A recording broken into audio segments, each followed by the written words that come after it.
The 90s the way you remember them. 90s 99 KZXX. What's up, everybody? It's your buddy Drew Stoffoli's back again with you on another Lockdown Hoedown. Glad to be with you.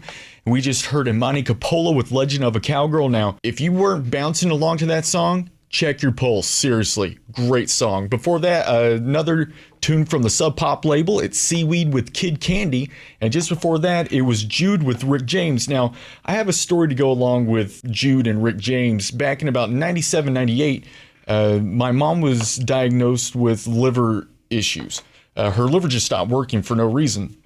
And so I was kind of helping take care of my brother, who was 10, 11 at the time. I was about 20. And we decided to go up to this concert up in Hampton, Virginia, put on. It was a concert series put on by a local alternative station, 93.7 The Coast, at a Virginia Beach, Chesapeake area. So we went up to Hampton, and we were getting ready to see this lineup of artists. Gus, you may not heard of him, more of a folksy guy.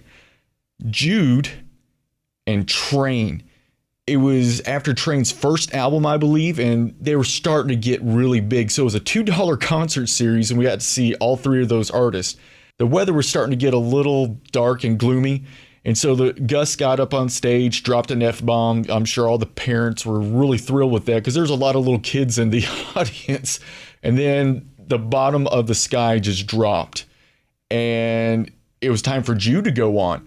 And so they decided to put Jude and his band underneath this tent, and they did an acoustic set. They had the stand-up bass, the whole 9 yards. And while we were getting wet, we didn't care.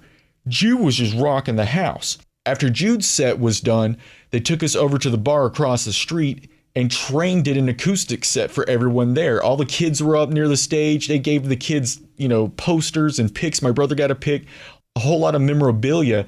It was just an awesome, awesome concert. Probably one of my favorite concerts of all time. So that's my connection to the tune Jude, Rick James. I'm using this story to show you that some of the songs that I play on the 90s 99 KZXX are songs that have a lot of sentimentality for me. And hopefully a lot of the songs that we play or you request, come on, get the request in, have some form of sentimentality for you as well. And coming up after the break, we're going to hear from Regatta 69 and Silverchair. This is the 90s the way you remember them, 90s 99 KZXX.